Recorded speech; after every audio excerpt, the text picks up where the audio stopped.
Hey, how y'all doing? This is part 2 of the Little Gray Rock story, and if you haven't heard part 1 yet, do yourself a favor and go and listen to the first one. Part 2 just won't hit the same without it, and it is linked in the description, and also there should be a card popping up in like the top right. And for the rest of y'all who have seen it, quick heads up before we get into it. Part 2 picks up the morning after the fight from the first one. The screaming is over, the house is quiet, but quiet ain't always the same as safe. And this one, it doesn't end the way that you may think or hope it ends, but there isn't like any fighting in this one. Yeah, like I said, there's a lot of comfort content on my channel, and this story is just highlight an aspect of dating. And yeah, if you would prefer that, then please go over, click away from this video and find something else. All right, just giving you guys that warning. All right, here we go. She made him breakfast that morning, and he thought that it meant they were okay.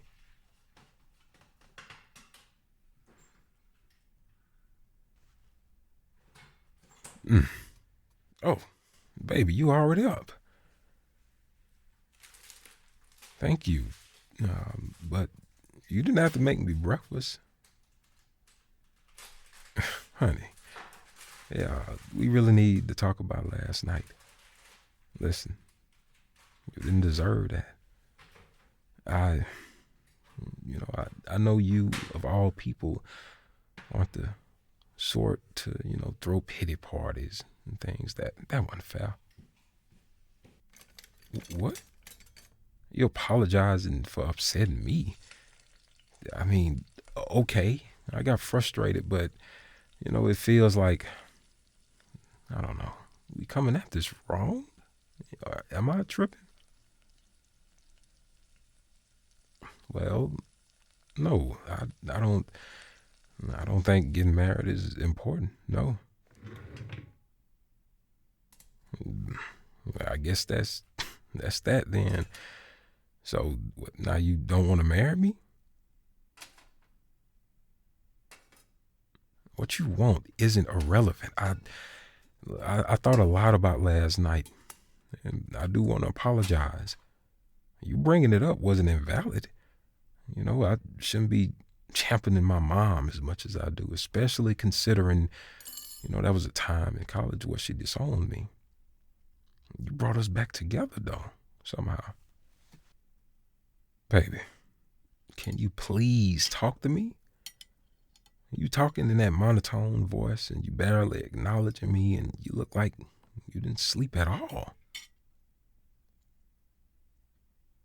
You always shut down when your PTSD gets bad, but you usually know how to handle it. I didn't even know you had PTSD. You never mentioned it.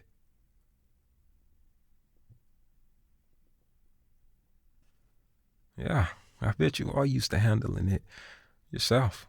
You are a tough woman, you know that. It's one of the things I love about you. What? No, not that you can take a beating. Is that you tough? Sheesh. Golly. That was almost a smile, by the way. I saw that. Hey, are you gonna come to the award show tonight? The 5th anniversary of us opening our business together and all, and it'd be good practice for your awards ceremony, don't you think? Right. I didn't ever give you a final approval of which dress I liked. Yes, I did say they all looked. Look, whatever you show up in, you will be stunning, okay? What I think don't matter. I just want my partner there. I just want my baby and my woman, okay? Baby, please. Just sit down with me and talk for a second, okay? This is scaring me. I don't feel like we good right now, and I don't want you to be upset all day. If you want me to take the day off, I can, okay?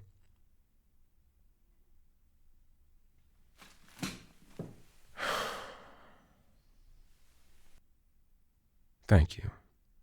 Please. I never meant to yell at you, I promise. I just got frustrated, and it all came rushing out at once, and then I saw you shaking, crying, and in pain, and it scared the hell out of me. I've never seen you have a panic attack like that. You normally deal with them alone. Sweetie, I would have helped you if you just told me. Okay. We have a lot more to talk about than I thought. Why didn't you tell me? We've been together nearly a decade.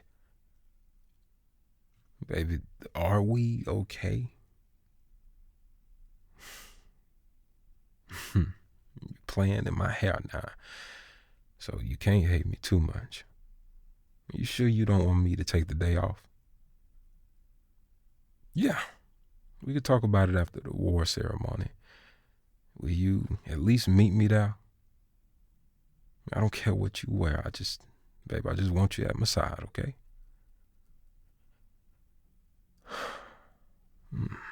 Thank you. Kiss your forehead. I do need to get going, but I'm going to see you tonight after work, okay? Right. I love you, sweetheart. I hope you have a good day.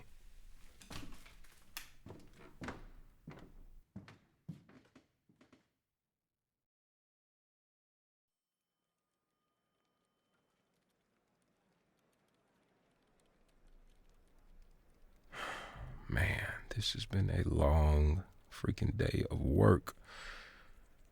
And she been silent all day. She didn't want me to even come home for lunch. Dang, she didn't even sign the flowers I sent. She'll show up, though. She'll show up.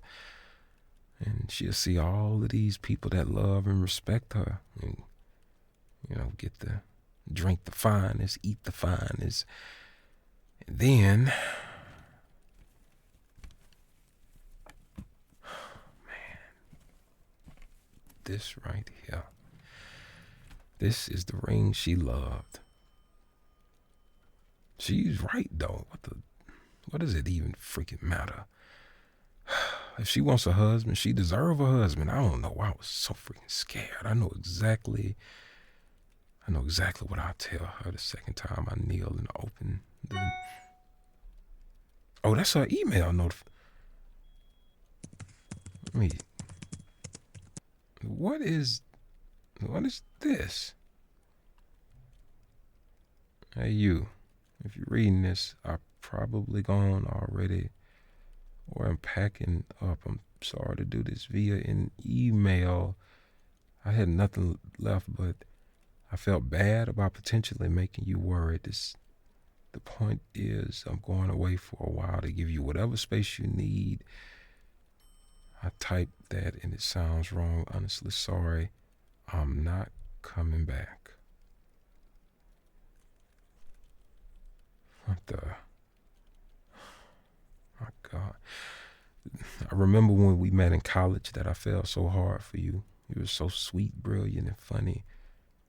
I remember you'd send me romantic letters talking about settling down once we were done with school and established our careers. And we were. And the goalposts moved to where we find a place when I get this promotion and so on. It's funny. Part of the reason I don't have a family anymore is my mother told me I'd never find someone who loved me like that. I just never felt good enough one way or another. Your screaming in my face reminded me of a lot of bad memories, and I wish it had.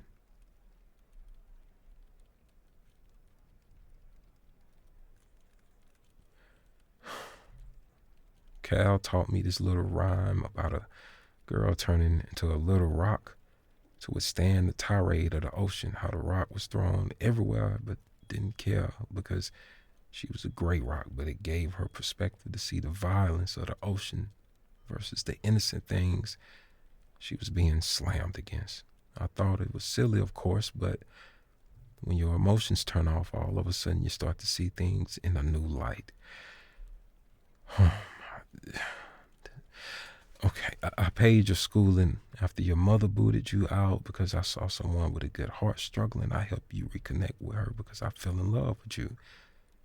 I helped you start your business. I helped work at your business and didn't take a paycheck for several years so you could find equilibrium. I've done millions and millions of tiny and huge things for you because I love you and only ever ask for the honor of being your wife in return.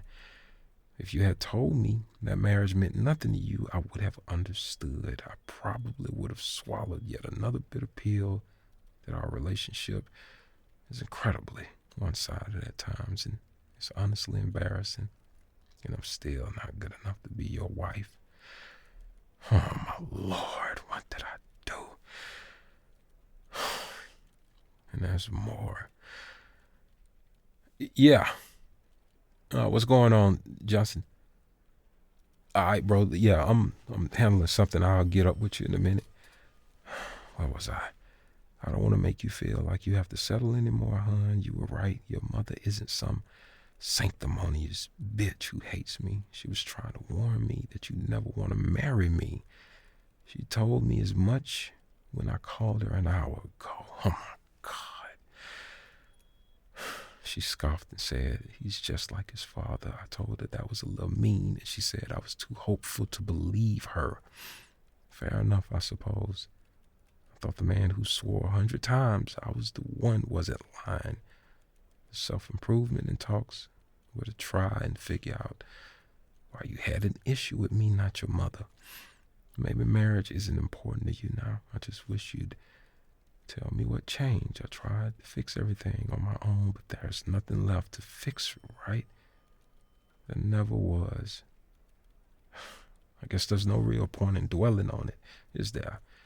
You're happy where you are and I'm not. I kept all my promises, made you meals, cleaned, handled appointments, and worked my own job with minimal complaint. Just happy to be close to you, but I can't pretend anymore. You scared me that night.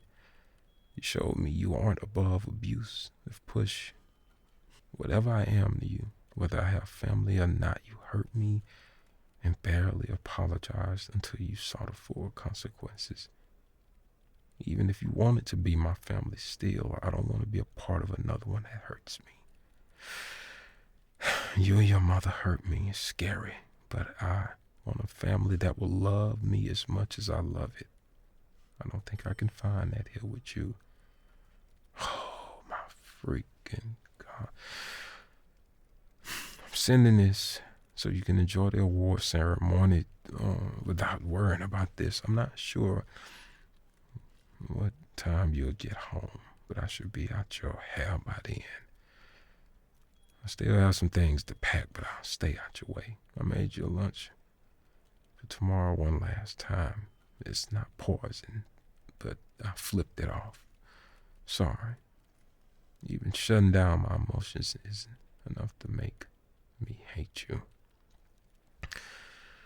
For what it's worth, I know you won't have trouble finding someone else. Even when you are grump, it's easy to fall for you. Not loving you, it's a lot harder. Good luck out there, stranger.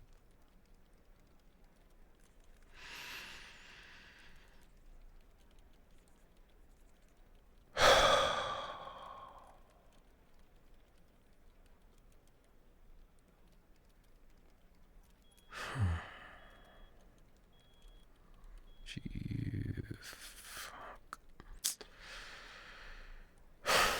Man.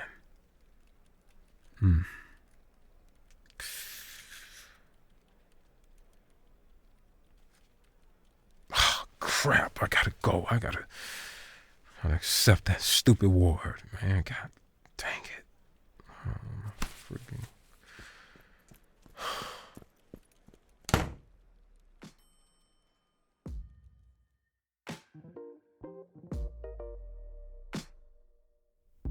kept telling himself that he had time, and he didn't. By the time he sat down to apologize over breakfast, she'd already turned gray. The little gray rock that kept her alive through the panic attack the night before was the same one that carried her right on out the door while he was at work. Some loves don't end with a fight. They just end with somebody disassociating long enough to finally leave. And the part that has been sitting with me is the line she ended on. It wasn't bitter, it wasn't cruel, it was, just a final twist of the proverbial knife. Just not loving you is a lot harder. She still loves him. She's just done. Those two things aren't mutually exclusive, And maybe somebody needed to hear this tonight. So, I always pose questions. And, you can feel free to participate or not. The first one is, when did you realize that you've been just carrying it alone? And I mean, in everything, relationships, friendships, family, whichever one it was. Tell me about the moment. You feel me? The math has finally started mathing and things became clear. And the second one, the line, not loving you, is a lot harder. Did that land to you?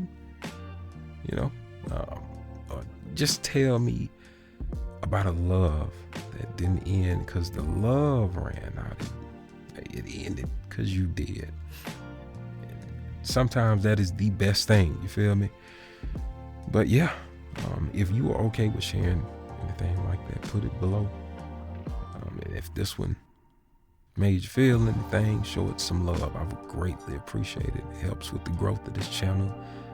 Like the video, hype it. Share it with a friend who you feel like might be carrying too much. Sometimes just hearing somebody else's voice is what it takes for it to land sometimes, And if you ain't subscribed, come on in.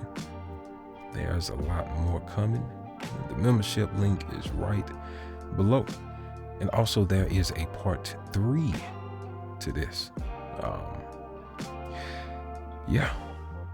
So whether tonight's your first night here or you've been here for a while with me, I just want to say thank you for trusting me. This one. There's 2 parts of a hard story. I appreciate, each and every one of you for staying through it. To every single one of the Jules names who is scrolling on the screen, it should be scrolling now. Y'all the hottest things stay alive. I see every single name, and I don't take one of y'all for granted. And let me give a special shout out to my Crown Jewel members. Duchess of the South, Christina Janelle, Artie Bell, Janine Dudds, Tierra, Athena Dixon, Boss Queen 525, Christina Petty, Emily Sapphire, and chatting with CC. Thank y'all so much for showing up. It means everything. So yeah, I'll see you in the next one. Be gentle with yourself tonight.